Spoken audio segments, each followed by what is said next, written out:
Good day, guys. Welcome back to the channel. My name is Kesen, and today we are going to be looking at everything that happened this week in the world of games and tech.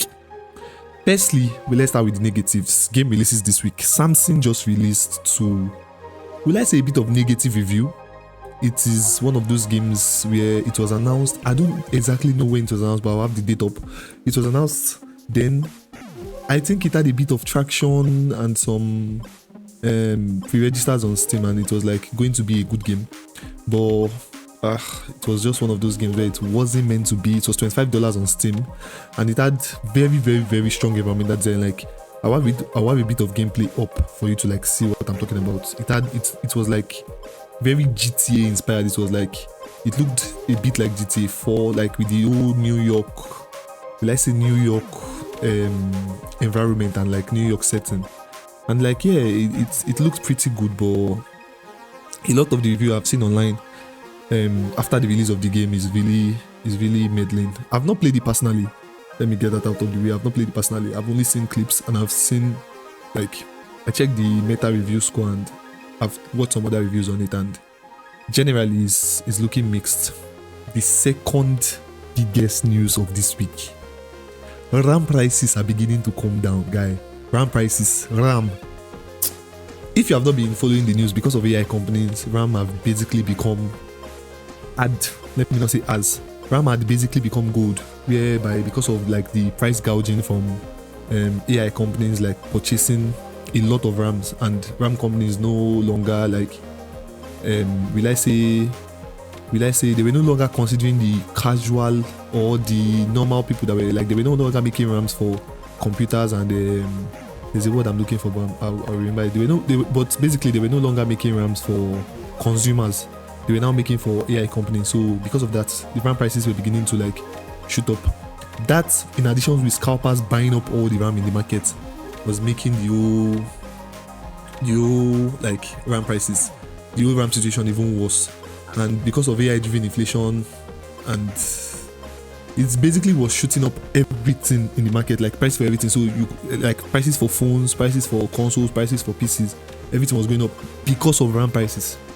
But eventually, I think the AI bubble kind of, well, I will not say burst, but like it's downsized a bit. So a lot of AI companies started being like, let me not go and buy up RAM that I will not be able to use, or let me not go and build AI data centers that there will not be demand for. So I think that kind of reduced the amount of demand in the market for RAM prices, for RAMs, bringing the prices down. Another bad news this week: PS5 prices are actually going up mid-generation.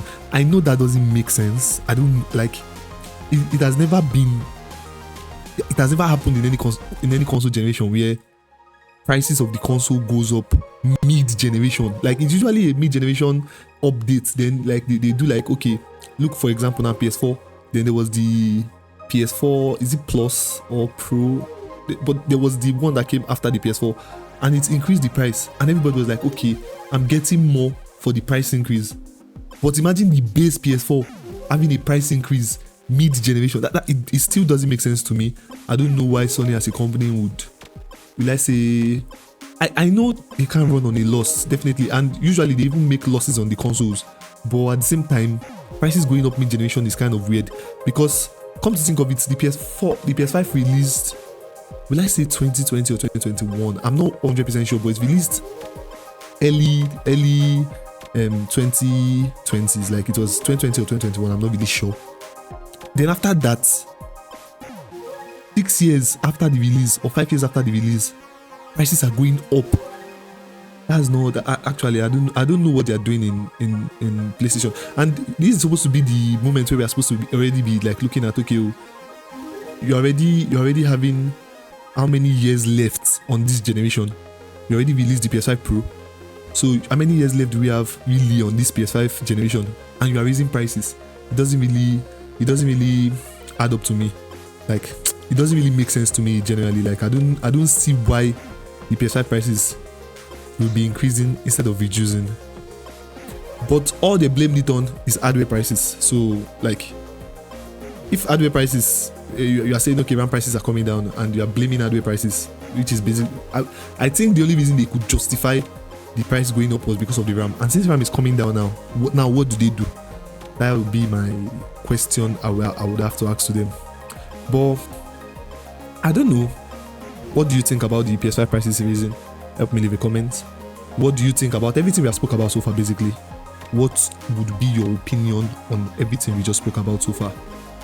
Another news that came up this week was Apple Vision Pro quietly got a gaming boost. Quietly, when I say quietly, I mean Apple did not even talk about, like, the Vision Pro has literally been in limbo for, I think, since release, like ever since release, and people, it was all the rave on, everybody was talking about it everywhere, and all of a sudden, I stopped hearing about it for like a year or two, and all of a sudden, Apple just updated it with gaming performance and stuff. I was like, that's weird. According to what I read, it said it gets a quiet gaming boost with Stream Link, now letting you stream PC games directly on the headset. Not native gaming, but that's still a big step. Like they are not allowing you play the games on the headset. I'm not sure the hardware on the headset will be capable of running PC games to the standard where you'll be comfortable playing it on an headset. But at the same time, they are letting you like stream it on the headset, so you can still run it on your PC but stream it on the headset. I think that they should have done that already. I don't know why Apple will also come up on this news for my last segment. It will also come up on, I don't know why they don't, like, to them, I'm not sure the gaming audience is the audience they are trying to capture. So, like, will I say it's not really on their agenda like that? So they don't really care for gamers that much. So, but them allowing you to stream games on your headset, I think that's actually very, let's say, on the more positive side of Apple. It's not something like they are really known for. And speaking of Apple, for my final news, Apple is technically allowing GPU support on some Macs. GPUs, you can now take a GPU, attach it to your MacBook, and run the GPU on your Mac. But guess what? It's not for gaming. They don't want you to game on your Mac. They don't fucking want you to game on your Mac. But basically, the news just said attaching external GPUs from AMD and Nvidia is now possible on the Mac, but it's clearly aimed at AI workloads, not gaming. So Mac gaming is still kind of stuck. Basically, that was the news.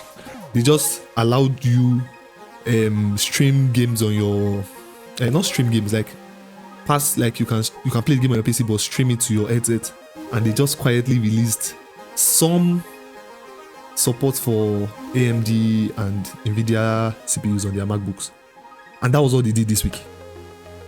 But they don't want you playing games on your Mac. It was clearly targeted at AI workloads. You are not the target audience, gamers. But with that, I think that has been some of the news that we have had this week. Come back next week for more news, I guess. I'm not sure. In case I don't cover any, tell me if I missed any news. Help me leave a comment. Help me leave a like. We also stream on TikTok 3 times a week for now, and the 3 days I really can't say, but we stream on TikTok. We have more videos. We are working on more videos currently. So help us leave a like, help us subscribe to the channel, and with that, catch you guys on the next one.